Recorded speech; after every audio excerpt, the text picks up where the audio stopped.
పంపిస్తుండ అని గొడగొడ ఏడ్చుకుంటా చెప్తుంది బాపు. మరి ఏదో ఒకటి మీరు ఆలోచించుకొని పిల్లుంది మరి ఆ పిల్ల ముఖం చూస్తారా మరి ఏం చేస్తారో ఏదో ఒకటి ఆలోచించుకొని అయితే తోలుకరా అది.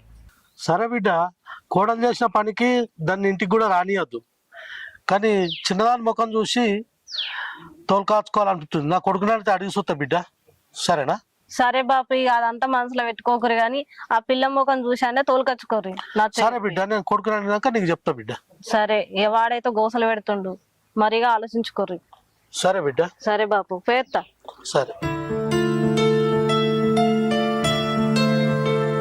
బాబు, ఏంది రమ్మన్నావు? ఏం చెప్తున్నావు బిడ్డ? ఎటు పోయినావు? పని ఉండే పోయించిన. గా రజిత వచ్చింది బిడ్డ. ఎందుకు? రజితని పిలుచుకొని చెప్పిందట బిడ్డ, బిడ్డను చూడబుద్ధి అవుతుంది, నా తప్పు నేను ఎరిగిన, వస్తానంటుంది, పోయి తీసుకొద్దామా బిడ్డ? నీకేమైనా దిమాగ్ పని చేస్తుందా బాబు? దాన్ని ముచ్చట తీయొద్దంటే మళ్ళీ అట్నే మాట్లాడుతున్నావు.